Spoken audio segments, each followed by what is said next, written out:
नमस्कार मंडळी. नमस्कार मंडळी. तर आपण डॉक्टर महेश खोत यांच्याशी बोलत आहे. तर मागच्या पार्टमध्ये पाहिलं आपण की त्यांचं बाबा आता BAMS पर्यंत शिक्षण झालेलं आहे आणि त्याच्यासोबत त्यांची अध्यात्माची जोड आहे. सत्संगमध्ये ते गेलेले आहे आणि सत्संगची जोड त्यांना आहे आणि त्याचा त्यांना म्हणजे काही अनुभव आलेले आहेत. त्यांना वाटतं की ते सत्संगमध्ये जे नामस्मरण करतात किंवा काय करतात, नामस्मरण करतात किंवा ते भक्ती करतात की त्याचा फायदा कसा होत गेला. त्यांना म्हणजे त्यांचे आलेले अनुभव त्यांनी शेअर केले. तर आता त्यांचं BAMS पर्यंत शिक्षण झालं आणि आता कसं असतं मेडिकलमध्ये आपल्याला सर्वांना माहिती आहे की शिक्षण झाल्यानंतर त्यांना इंटर्नशिप करायला लागते. इंटर्नशिप म्हणजे बाबा म्हणजे ॲक्च्युअल जॉब, म्हणजे दवाखान्यामध्ये जाऊन रुजू व्हायचं आणि ॲज अ डॉक्टर काम करायचं. बरोबर आहे. तर त्याच्या पुढे आता एका हॉस्पिटलमध्ये माझ्यामध्ये पुण्यामध्ये मी प्राधान्यीकरणात गांधी नर्सिंग होममध्ये 24 तासाची ड्युटी घेतली. म्हणजे इंटर्नशिपसाठी तिथून मिळाली का स्वतः घेतली? कसं स्वतः घेतली, कारण तिथं आपली लँग्वेज मराठी आहे, तिथं कन्नडमध्ये खूप बोलावं लागायचं. मग ते ऍक्सेप्ट करायचे का? ते ऍक्सेप्टन्स द्यायचे. थोडंसं मी मगाशी सांगितलं तसं डीन, प्रिन्सिपल, कॉलेजची मॅनेजमेंट सगळे फॉर झाल्यासारखे झाले होते. मग त्यांनी लगेच मला म्हटलं हा माणूस जातो ते जाऊ दे, डोक्याचं टेन्शन जातं म्हणून पाठवून दिलं मला तिथून लगेच. मला आणि माझे 3-4 मित्र होते, आम्हाला पाठवून दिलं. आम्ही 3-4 गेलो, पण त्यांचं बेसिक नॉलेज असल्यामुळे त्यांना लगेच जॉब ऑफर नाही झाला. मला मात्र लगेच झाला. मी त्या डॉक्टरांना सगळं सांगितलं माझं अजून सर्टिफिकेट नाही आहे, पण मी नाही म्हणजे इंटर्नशिपसाठी देखील सर्टिफिकेट लागतं. एक लागतं, पास आउट झाल्यानंतरच एक लागतं आणि पासिंग इंटर्नशिपसाठी तुम्हाला कंपल्सरी कॉलेजकडून लेटर लागतं. ते दिलं सगळे. ते सगळे डॉक्युमेंट त्या सरांनी घेतले आणि मला त्यांनी सांगितलं तू कोल्हापूरचा आहेस. आणि मी थोडं घाणेरडे शब्द वापरतो रागात.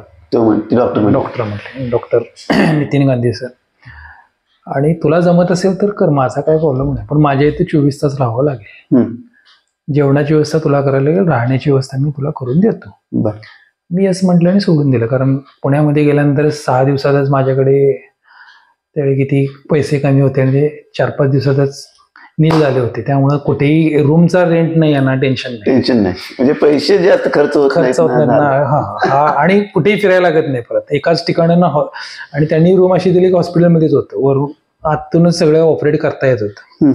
आणि मग फक्त इन्फिनिटी कॉम्प्लेक्स हा होता की मला नर्सिंग स्टाफ बरोबर मॅनेज करता यायचं नाही. म्हणजे मला खूप भीती वाटायची की बाबा माझ्या या गोष्टीवरती, एकतर आपण खेडेगावातून आणि कर्नाटकमधून, माझी त्यावेळी मराठी, कन्नड, इंग्लिश मिक्स असायची. खूप भीती वाटायची मला हे लोक असतील वगैरे. पण त्यांनी मला कधी असं समजावून घेतलं, टप्प्याटप्प्याने मला त्यांनी समजावून घेतलं. मी पण त्यांच्याबरोबर असा बहिणीसारखा लांबून लांबून जेवढी आपली कामं आहेत तेवढी गोड बोलून करून घ्यायची आणि सोडून द्यायचो. तिथं किस्सा घडले, बरेच घडले. मग तिथं मला विचार करायला वेळ मिळायचा नाही, कारण इंटर्नशिप माझी पहिली 6 महिने सर्जिकललाच घेतल्यामुळे मी इंटरेस्ट सर्जिकलला इंटर्नशिप करू शकतात. आम्हाला सगळे डिपार्टमेंट करायला लागतात, जेवढे डिपार्टमेंट्स आहेत तेवढे सगळे, पेडियाट्रिक, गायनेक, सर्जिकल, मेडिसिन, त्यावेळी 4 होते, न्यूरो होता, हार्टचे होते. पण शक्यतो सगळ्यांना ते करायची गरज नसायची, सर्जिकल कंपल्सरी असायचं. म्हणजे आता जे सांगितले ते कंपल्सरी. सर्जिकललाच मला इंटरेस्ट जास्त होता सर्जरीमध्ये, मी तिथे घेतलं.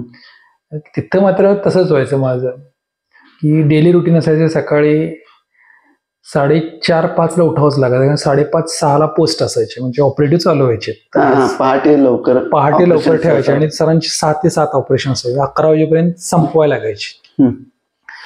आणि त्यावेळी इगो जास्त वाढत चालला होता माझा, कारण मी एका मोठ्या सर्जनला, पुण्यातल्या नामांकित सर्जनला असिस्ट करतो. कुठल्या टाईपचे ऑपरेशन व्हायचे ते? सगळेच, पोटविकार, ट्रॉमॅटिक म्हणजे तुमचे हात तुटलेत, पाय तुटलेत, त्यानंतर ऑर्थोपेडिक व्हायचे.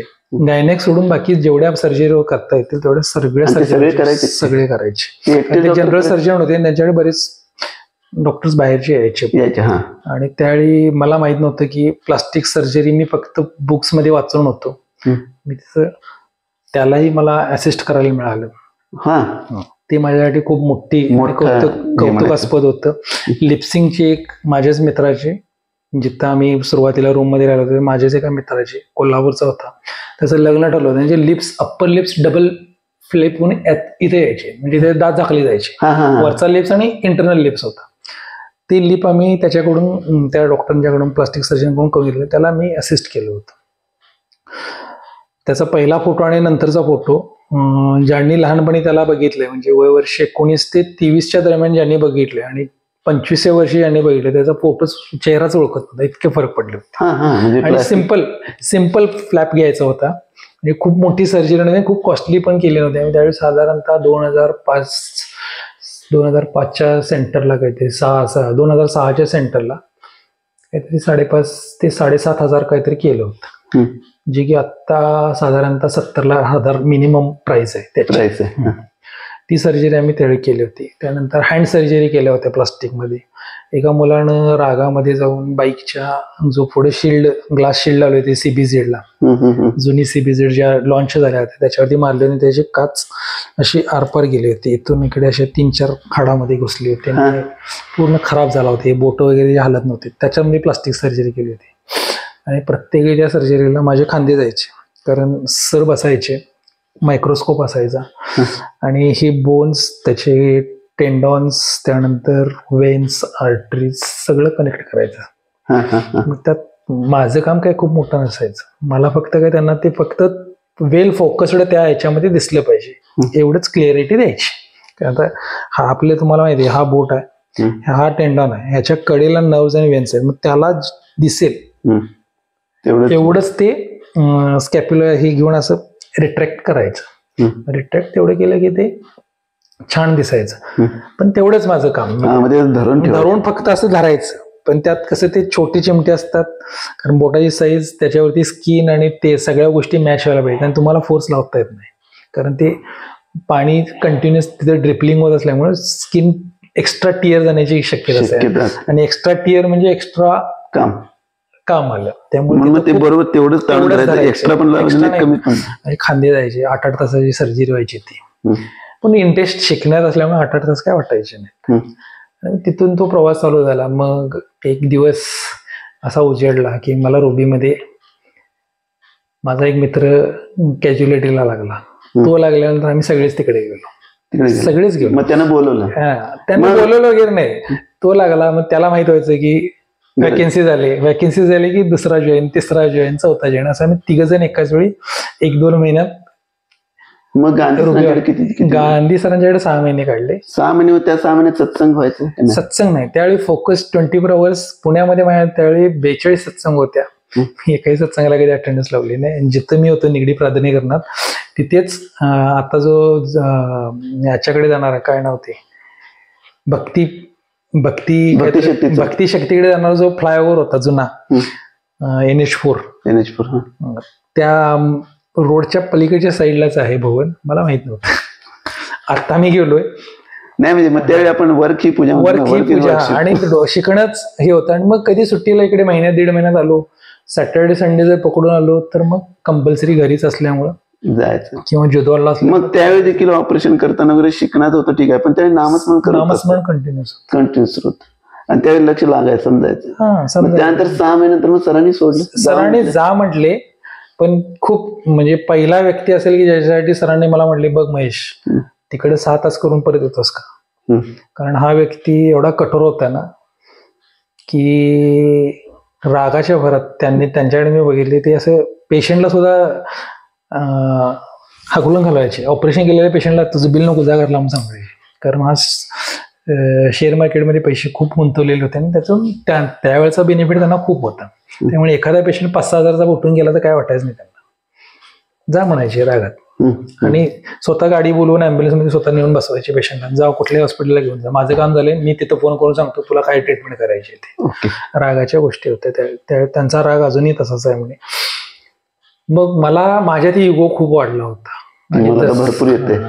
मला भरपूर येते, किंवा मी स्टिच खूप चांगले टाकतोय, किंवा ड्रेसिंग करताना पेशंट कॉम्प्लिमेंट द्यायची. आणि माझं शेड्यूल एवढं हेक्टिक झालं होतं, 6 ते 11 OT मध्ये उभं राहायचं.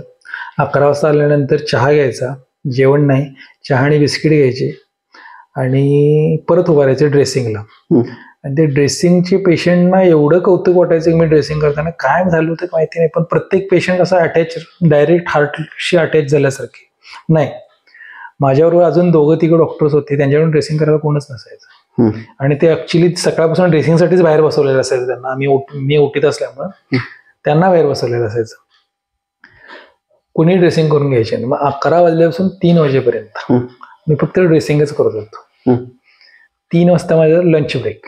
मॉर्निंग सकाळपासून मी फक्त 2-3 वेळा चहा आणि 3-4 बिस्किट पार्लेची एवढ्यावरती दिवस चालायचा. आणि मग 3 वाजता बसले की मग ते जेवढ्या 6 ऑपरेट झाले त्याच्या सगळ्या नोट्स टाकायचे. हे वर्किंग होतं. आणि नोट्स टाकताना त्यात चुका नाही झाल्या पाहिजे, कारण मी जे बघितलंय आणि जिथं ते ऑपरेट झाले त्यात तशाच्या तशा लिहिल्या पाहिजे. आणि याच्यावरती गांधी सरांचा एवढा विश्वास होता की या पोराला काय सांगायला लागत नाही.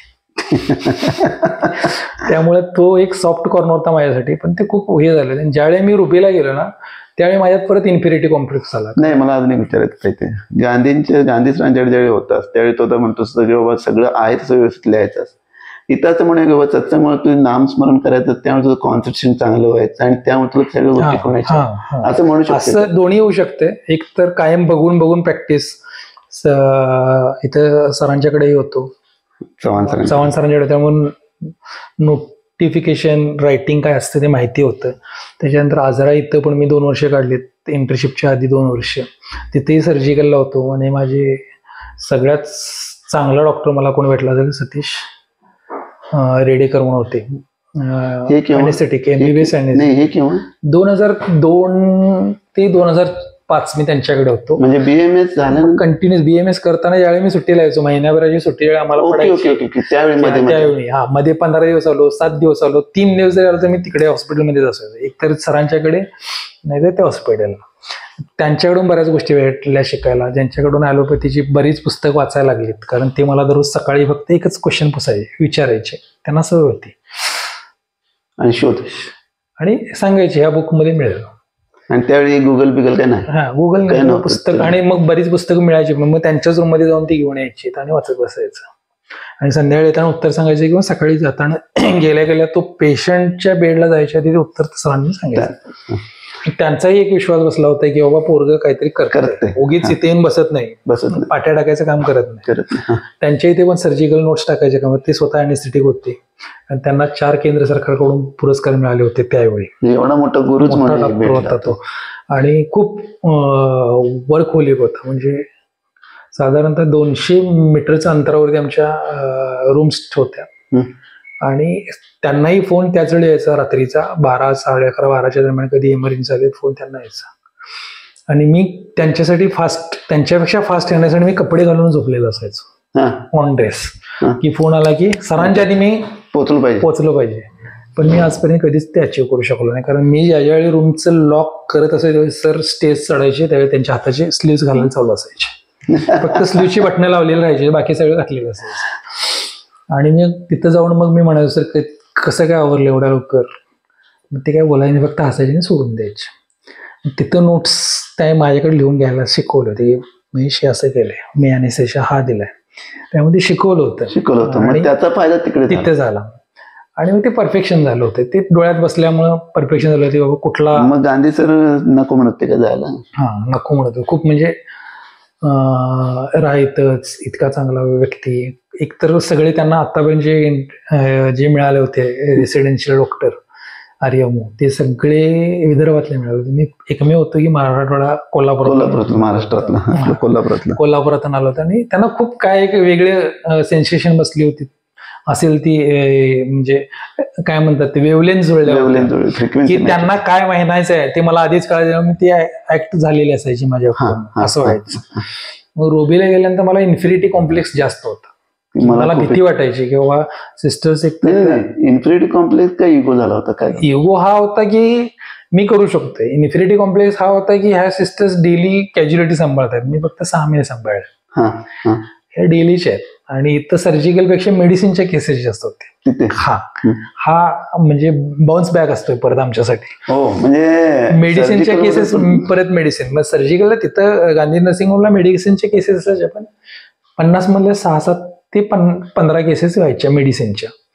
पण इथं तसं नाही. इथं तुमच्या इथं सकाळी हायपरटेन्शनचा पेशंट आला तर 2nd पॅरालिसिस असायचा, 3rd ब्रेन स्ट्रोक असायचा, 4था ॲक्यूट MI असायचा, पोस्ट MI असायचा, त्यानंतर पॉइझनिंगच्या केसेस असायच्या, ऍक्सिडेंटलच्या केसेस असायच्या, सगळ्या प्रकारच्या रुबीला. आणि दर 8 तासाची शिफ्ट म्हणजे हेवी शिफ्ट व्हायची. कारण तुम्ही असं खुर्चीवर बसून लिहू शकत नव्हतं, होवारूनच लिहायचं, कंटिन्युअस चालू असायचं. आणि तिथे गेल्यानंतर मला इन्फिनिटी याच्यासाठी वाटायची की नोट्स लिहिताना मी काहीतरी चुकीचे शब्द लिहिले, वर्डिंग्स. तर कारण त्या 40 वर्ष काम केलेल्या हॉस्पिटलमध्ये होत्या आणि जस्ट जॉईन झालं खूप. मग तिथून त्यांच्याकडून शिकत गेलो. मग त्यातल्या काही त्यांना ताई म्हणायचं नाही, आई डायरेक्ट आईचं म्हणायचं प्रत्येकीला, ज्या वयानं खूप मोठ्या आहेत, 40च्या वरती आहेत, आई काय हो असं म्हणायचं. मग ते लळा लागत गेला. त्यांच्याकडून बऱ्याच गोष्टी शिकायला मिळाल्या. त्यांनी खूप गोष्टी शिकवल्या ज्या की मला आत्ता पण हे पडत आहेत. आणि मग त्यांच्याच रेकमेंडेशनमुळे मला VIP लॉन मिळाला. VIP लॉन त्यांच्यातला VIP म्हणजे मी त्यावेळी इंटर्नशिप संपली होती, माझं हे झालं होतं, मी सर्टिफिकेट सबमिट केली आणि मला मग VIP ला टाकलं, जिथे की आम्हाला पाट्या टाकण्याशिवाय काम नव्हतं. म्हणजे VIP लॉन म्हणजे काय जरा एक्सप्लेन कर. तिथं कसं असतं VIP लॉन्चला की एकच पेशंट जो की VIP आहे, ज्यांच्या व्हेरी म्हणजे तुम्ही फिल्म सिटी असेल किंवा इंडस्ट्रियलिस्ट पुण्यातले असतील, मुंबईतले असतील, कुठलेही ऑल ओव्हर इंडियातले तिथे यायचे त्यावेळी. त्यांच्यासाठी 3 रूमसाठी 1 डॉक्टर. फक्त काय करायचे, साइन अँड सिम्पटम्स बघायचे, त्यांचा जो डॉक्टर कन्सल्टंट कोण आहे त्यांना फोन करून सांगायचं आणि ते ज्यावेळी मेडिसिन सांगतील त्यावेळेस ते रेफर करायचे. म्हणजे मग हे VIP लॉन जे आपण म्हणूया की जे तिथं पेशंट आहेत, जेव्हा म्हणजे वेल नोन आहेत किंवा जास्त पैसे असलेले आहेत, कारण का तिथं भाडं वगैरे जास्त असणार, त्यांना special room per day 5,000 rupees होतं त्यावेळेस. म्हणजे आज किती असं आज आपण नाही गेस करू शकत. मग तिथं त्या रूम मध्ये त्यांना ठेवणार स्पेशल ट्रीटमेंट चालू असायचे. मग त्यांना डॉक्टर 3 मध्ये 1 डॉक्टर 3 रूम साठी 1 डॉक्टर सेंट्रल, त्यांच्यावरती सेंट्रल मॉनिटरिंग लावलेलं असायचे. म्हणजे पूर्ण मॉनिटर कॉम्प्युटरला यायचा, BP दर मिनिटाचा स्टेटस तिथे यायचा. मग आम्ही ते फक्त नोट डाऊन करून ठेवणे, काही कंप्लेंट नसतील तर आम्ही त्या रूम मध्ये एंट्री करायचं नाही. म्हणजे BP म्हणा किंवा आपलं पल्स रेट, O2 मॉनिटरिंग, हे सगळं तिथं लावलेलं असायचं. आज तुम्हाला प्रत्येक वेळी जाऊन बघायचं, सेतू लावून बघायची गरज नव्हती. त्यांनी जर तिथे बेल वाजवली तर मग पहिल्या मावशी जायच्या, त्या जाऊन विचारायच्या डॉक्टर काय झालंय, मग त्याच्यावर सिस्टर जायचे, मग त्यांनी मला जर आवाज दिला तर मी जायचं. अशी सिस्टम होती. म्हणजे बरेचके काम काही नाही, निवांत एकदम राजा. चहा दर अर्ध्या तासाला चहा मागवला, चहा मिळणार, कॉफी मिळणार, बिस्किट मिळणार, सगळं एकदम स्टँडर्ड लाईफ होती ती. पण त्या 3 महिन्यात ते 4 महिन्यात मी एवढं शिकलो. कारण म्हणजे पहिले 4 महिने खाली, जे पहिले 4-6 महिने पूर्ण खाली कॅज्युलिटीला. आणि त्या तिथल्याच एका ओळखीच्या सिस्टरने सांगितले, हा मुलगा प्रामाणिक आहे, स्वतःचं डोकं चालवणार नाही, जर तुम्ही तिकडे गेलात तर. ते कसं झालं काय झालं मला माहिती, बाय चान्स म्हणायचं की बाबा मला एवढ्या ठिकाणी काहीतरी गोष्टी असतात की त्या आपल्याला शिकवण्यासाठीच पोहोचवत असतात. हे बरं झालं. मग खाली जे 6 महिने होतं एकदम हेक्टिक कॅज्युलिटीला. हेक्टिक म्हणजे मला असं वाटायचं की संध्याकाळी मी त्यावेळी पण 3 हॉस्पिटल करायचो, पण ज्यावेळी रुबीला होतं त्यावेळी मी एकच हॉस्पिटल करत होतो, रुबीच. कारण एवढं चालायला लागायचं. रुबीचा कॅज्युलिटी वॉर्ड पण खूप मोठा आहे आणि त्यात जर तुम्हाला टीम लिडर म्हणून टाकलं तर तुम्हाला 3 डॉक्टर किंवा 4 डॉक्टर आणि 6 सिस्टर यांच्या टीम रोल पाळावंच लागतं. म्हणजे ज्यावेळी गांधींच्याकडे होतं त्यावेळी 3 हॉस्पिटलमध्ये जात होतात. गांधींच्या वेळी 24 तास. नंतर मग मी 3 करायला लागलो. रुबी आणि आणखीन 2 केले होते की बाबा असं पैसे हा त्यावेळी मोठं नव्हतं, शिकणं हा मोठं होतं. मग इकडे नंतर रुबीचं हेक्टिक झालं, एवढं हेक्टिक झालं की ही संध्याकाळी असं बसून दाबत बसायला लागायचं. मग रुबीमध्ये 8 तास ड्युटी का 12 तास का? 8 तासाचं. माझी जनरल ड्युटी होती 8-4. 8 ते 4. 8-4. मग 8 ते 4 नंतर काय करायचं? काय नाही, सुचायचंच नाही काय. कारण त्यावेळी 2 रुपये बसचं तिकीट होतं, कसबा पेठ ते रेल्वे स्टेशन पासून परत 4 रुपये तिकीट. आम्ही 4 रुपये वाचवण्यासाठी चालत जायचो. बरोबर आहे, वाचवायला पैसे. राहायला कसबा पेठेत होतं. मग म्हणजे मग 8 ते 4 ड्युटी एवढी हेक्टिक व्हायची की दुसरं काय करायचीच नाही. जाताना बसनं जायचं, 2 रुपये काय जायचं. मग ते हे सत्संग नाहीच त्यावेळी. सत्संग हा विषय नव्हता. मी पुण्यात सत्संग केलीच नाही. फक्त सिमरन नामस्मरण एकच चालू असे, ते पण अंघोळी पुरतच. आणि कधी कधी पेशंट एकदम सिरियस आला आणि आपल्या डोक्याच्या बाहेरचं काय आहे जसं की मी तुला मागं एकदा चर्चा करताना म्हटलं होतं की एक पेशंट आला, तुम्ही कोणीही काढून वाचू शकता 98चा तो किस्सा, नाही 2005, 6, 7चा किस्सा, की संडे टाइम्स ला टाकलेला आहे तो.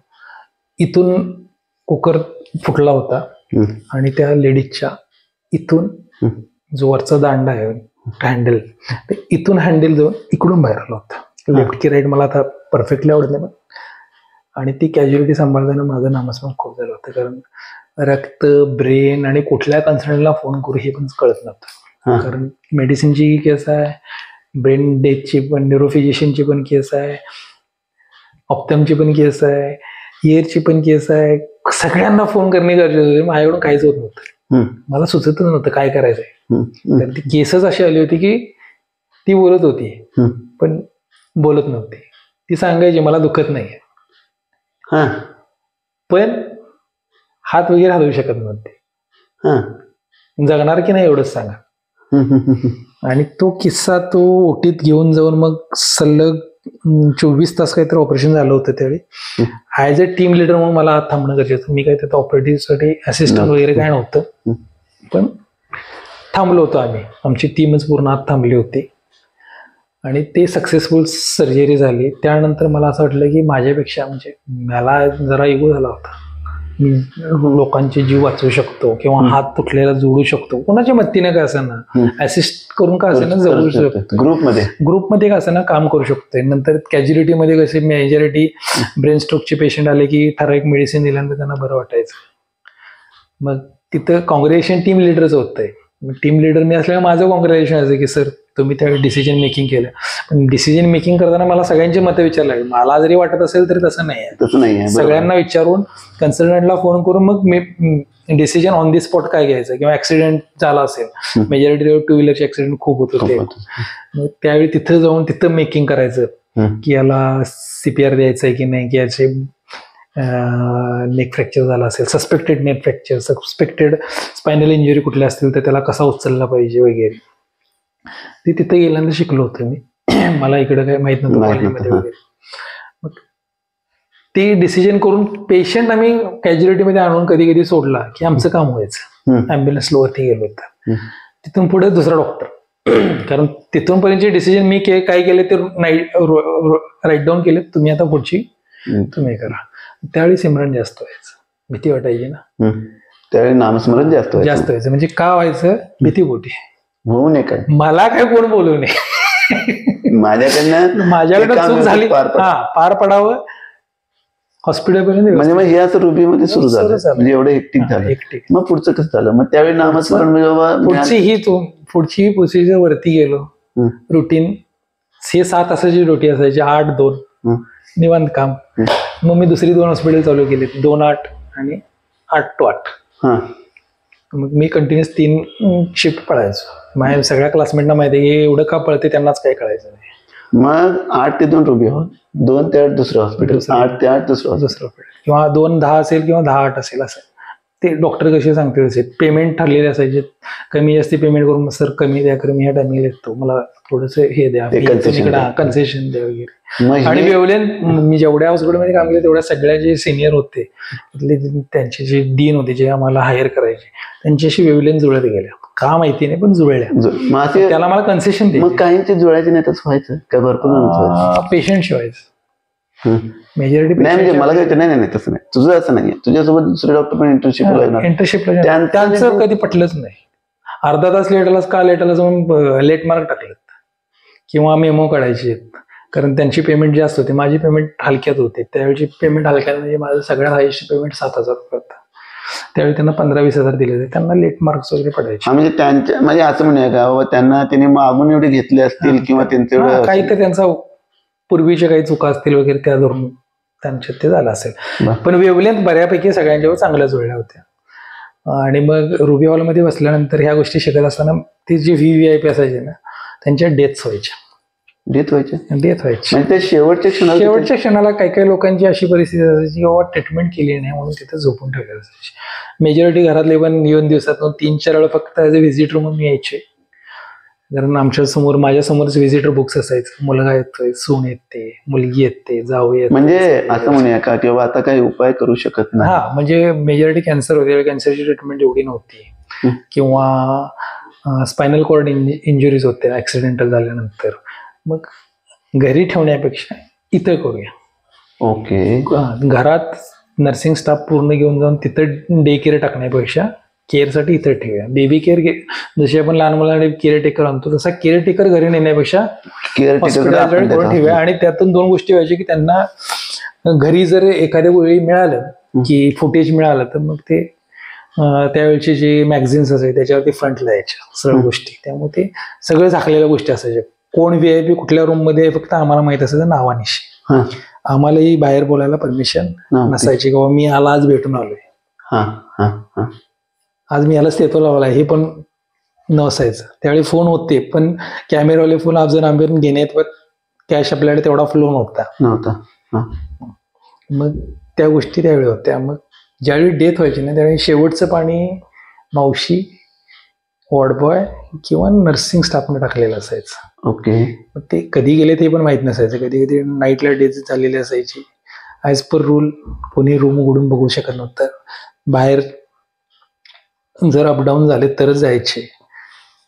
अशा गोष्टी असल्यामुळं सकाळी त्या शेवटच्या क्षणाला कोणी पाणी म्हटलं आणि पाणी घातलं, मग मी त्यावेळी बसून विचार करायचो त्या 6 तासात की याच्याकडे एवढा पैसा आहे. आदल्या दिवशी तर म्हणत होता की डॉक्टर साहेब जगायचंच कळलं नाही. मग मी विचार करायचो मी कशासाठी पळायला गेले. माझा मुद्दा इकडे यायचा की बाबा मी एवढी धावपळची करावी, 3 ड्युट्या करतोय शिकायसाठी म्हणजे पुढे जर कमवण्यासाठीच करावं. बरोबर आहे की माझं एक डायग्नोसिस परफेक्ट असावं, ॲज अ पेशंटला सगळ्या बाजूने मला एक्झामाइन करता येईल. आणि मग मी तिथे बसून विचार केला तरी हा तर एवढा मोठा इंडस्ट्रियलिस्ट आहे. त्यावेळी त्याची फॅमिली फॉरेनमध्ये राहत होती. एवढा खर्च आहे, बघायला एवढी लोक येतात, सगळे VIP आहेत, आणि हा म्हणते की मी जगायला जमलं नाही. मला प्रश्न पडायचा नेमकं याला काय म्हणायचं. एवढं सगळं आपल्यासाठी त्यावेळी कसं होतं म्हणजे अशी बोलायचे, काही बोलायचे, फ्रीली बोलायचे, आणि काही एकदम सक्त, म्हणजे मरणासकच्या ह्याच्यावरती असून सुद्धा इगो मोठा म्हणजे मी पैसेवाला आहे. काही एकदम असे भाऊक होऊन रडायचे पण की माझी मुलगी आज आली आणि मला बघितली नाही. साईन केलेले दिसायचे पण तो म्हणतोय म्हणून आम्हाला सांगायचे की ती भेटली नाही, बोलली नाही. जुना राग होता, लग्नाच्या वेळी काहीतरी अपडाऊन झाले होते, ते सगळे असे शेअर करायचे. काय करायचे, काय यांच्या मिसेस वगैरे जर कडेला असेल तर ते हात लगेच दाबायच्या. बोलू नका, त्याला सांगून काय उपयोग आहे. हु इज ही, असे सरळ शब्द असाय. हु इज ही, थर्ड पर्सन. बरोबर आहे. मग कोणी बोलायचे, कोणाकोणाच्या रूम मध्ये कोणीच नसायचं. त्यावेळी आम्हीच आता कुठं 6 तास काढायचे, मग गप्पा मारत असायचे आपले. काय सर काय करत होता, कैसा चल रहा था, कैसे आहे. एक मोटिवेशनल आपल्यासाठी, बाबा आपण पैसे कमवल्यानंतर आपण काय करतो. आपल्या डोक्यात त्यावेळी असंच होतं ना, बाबा पैसा, घर, बंगला, गाडी, सगळ्या गोष्टी सगळ्यांच्याच. आताची तरुणाईने आमच्या वेळेचे काय असा प्रश्न आहे तो होता, पण चकाकीपणा आमच्याकडे कमी होता. आताच्या चकाकीपणा वाढलाय. मग त्यावेळी मी बसत असताना मला त्यावेळी सत्संगची आठवण यायला लागायची की कुठेतरी 1-2-3 वर्ष स्किप केले. मी बाहेर पडलोय. म्हणजे सत्संग म्हणजे सांगतात बाबा नेहमी सुखी राहा. म्हणजे मोटो काय सत्संगचा आपला, की बाबा सत्संगचा मोटो काय आहे की तुम्ही मानव पहिलं बना. म्हणजे सुरुवातीला सरळ असं आहे की स्वतःला ओळखा आणि स्वतःकडून देवत्वाला, म्हणजे आम्ही सांगताना आता सांगतोय की सत्संगमध्ये देवाला पहिलं ओळखा आणि देवाला ओळखून तुम्ही स्वतः देव. जोपर्यंत तुम्ही देवाला ओळखत नाही, तुम्हाला देवच माहिती नाही आहे, संकेत नावाची व्यक्तीच माहिती नाही, तो बिझनेस काय करतोय हे माहितीच कसं असणार, पण सगळं माहिती आहे, संकेत ही व्यक्तीच माहिती आहे. जोपर्यंत मी संकेतशी बोलत नाही, जोपर्यंत माझा संकेतशी चांगल्या गोष्टींचा वाईट गोष्टींची देवाणघेवाण होत नाही, तोपर्यंत मी संकेत चांगला किंवा वाईट ठरवू शकत नाही. आता मला तुला विचारायचं, मग आता तिथं ही सगळी माणसं बघायची, त्यानंतर तुझ्या डोक्यात विचार कंटिन्युअस डोक्यात असायचं की बाबा कुठंतरी स्टॉप झालं पाहिजे, मी कुठेतरी थांबलं पाहिजे. मग तिथंच करत असताना 1-2 वर्ष मग मी ते वॉर्ड लगेच सोडला, कारण खूप डिप्रेशन म्हणजे किती काय तो अँबियन्स असतो ना तो दिसायला खूप स्टँडर्ड दिसतो पण डिप्रेसिव्ह असतो. म्हणजे VIP मध्ये किती काढले? 2-3 महिनेच काढले, जास्त नाही काढले, कारण त्यात एक 12-13 डेट बघितल्या समोर माझ्या त्या ड्युटीमध्ये झालेल्या. आणि बाकीच्या ते काय असायचे, ह्या नंबर मधली रूम सर रूम रिकामी आहे, आज बघू कोण शिफ्ट होते का. मग शिफ्ट व्हायला पण खूप वेळ लागायचा. 5,000 पर डे त्याप्रमाणे, म्हणजे त्यावेळेच्या प्रमाणे म्हटले तर आता ते 1.5 लाख रुपये होतात त्यावेळी पर मंथ भाडं देणं नवीन त्यावेळी. पण ते कोणाचे लगेच रूम ऍक्सेप्ट करायला किंवा वेटिंग मध्ये रूम पडले असं कधी व्हायचं नाही. 2-3 महिन्यानंतर सोडलं. सोडलं. मग डिप्रेशन मध्ये मी स्वतः जाणार ना, कारण डेथ त्यांच्याकडून बरेच एक तर व्यक्ती होता की तो सरळ सरळ बोलले होते की आम्ही जगायलाच जमलं नाही डॉक्टर साहेब, मी रेसिंगमध्ये एवढे पैसे जिंकले ना जेवढे तुम्ही आज तक पिक्चरमध्ये नव्हे कुठल्याच ह्याच्यात बघितले नसते. घोड्या ते हॉर्स रेसिंग वरती पैसे लावत होते. म्हणजे माझे रूमच्या रूम 6 रूम असे पैशाने भरलेले असायचे. माझे तरुण पण असं केलंय. आणि मला तो सगळ्यात मग त्यांनी सांगितलं की मी असं केलं तसं केलं. आता मला पछतावा होते, मी आज सगळ्यात वेळ घालवला. आणि मी आता ज्यावेळी ते शीख होते ते त्यांची गुरुवानी वाचलेली त्यांच्या वेळातलं पाणी यायचं आणि म्हणायचे डॉक्टर साहेब काय नाही, हातात काय घेऊन जाणार नाही, मी जाणार. फक्त एवढंच आहे, जाताना माझा चेहरा हसरा असला ना तर तुम्ही समजा मी पोचलो. आणि जर मी चेहरा आक्रस्तेना असेल तर मी पोचलो नाही, मी इथंच कुठेतरी आहे तुमच्या आजूबाजूला, मी परत जन्म घेणार. मला त्यावेळी त्यांचं काही समजलं नाही. आणि गोष्ट अशी झाली की त्यांचा मृत्यू बघायला मी पण नव्हतो की त्यांचा चेहरा कसा होता. माझी ड्युटी संपली. माझी ड्युटी संपली, मी गेलो. आणि दुसरी माझी ज्यावेळी ड्युटी होती यायची होती त्याच्या आधीच कधी रात्रीचं कधीतरी झालं होतं. माझी ड्युटी सकाळी 8 ते 2 होती. रात्री कधी झालं होतं मला तो चेहरा बघताच आला नाही किंवा पोचला की नाही पोचला हे मला आजपर्यंत माझ्यासाठी तो गुडच आहे. पण ते वाक्य मात्र मला लक्षात आले की बाबा एवढा पैसा असणारा व्यक्ती शेवटला जर हे वाक्य बोलत असेल तर मग तर आपण काय केलं पाहिजे. आपण काय केलं पाहिजे. मग त्यावेळी सगळ्यात नंबर माणूस म्हणून CS हिरेमठ म्हणून आहेत, कार्डिओलॉजिस्ट रुबीहॉलला आहेत पुण्यामध्ये. काय नाव? हिरेमठ. CS हिरेमठ म्हणून. ते इतके नम्र असायचे ना की आम्ही कॉरिडॉरमध्ये आता आमच्यावर का हलकी व्यक्ती डॉक्टरांशी जाऊन बोलायला की ते कधी नाही म्हणायचे नाहीत, ये काय क्वेश्चन आहे, सगळं समजावून सांगायचे. त्याचं त्यांना वेळ असेल कॉरिडॉरमध्ये जेवढा वॉकआउट व्हायला जेवढा वेळ लागतो ना तेवढं त्या हातात पेपर वगैरे घेऊन त्यात डिझाईन काढून असे दाखवत जायचे आम्हाला की हार्टचा प्रॉब्लेम असा असेल तर इथं हे प्रॉब्लेम येऊ शकतात वगैरे, ECG मध्ये हे चेंजेस येतात वगैरे सगळं समजावून सांगायचे. एकदम नम्र माणूस, एकदम पोलाईट माणूस. आणि मग परवा एक तुम्ही सगळ्यांनी बघितलं पण असेल व्हॉट्सअपवरती रील पण आली होती, रील पण टाकली होती. त्यांच्यावरच एक डॉक्टर होते साने बहुतेक, ते पण एकदम नंबर होते. पण त्यांच्याशी कधी कॉन्टॅक्ट नाही आला कारण माझ्याकडचे जे VIP होते त्यांचं CS हिरेमठकरांच्याकडे जायचं. त्या व्यक्तींच्याकडे बघितलं वाटायचं यांच्याकडे काहीतरी एक वेगळं ताकद आहे म्हणून एवढ्या हुशार ऑपरेट करू शकतात. 6-12 तास 24 तास, नॉट अ जोक. 12 तास. काही कॉम्प्लिकेशन आले तर 12 तास ऑपरेटिव्ह करावं लागतं. काही नाही, मग असं वाटायचं की मला हेच करायचंय, मला सर्जनच व्हायचं असं वाटायचं. मग तिथून मग 2007 जानेवारी 2007 मी PG करायचा निर्णय घेतला.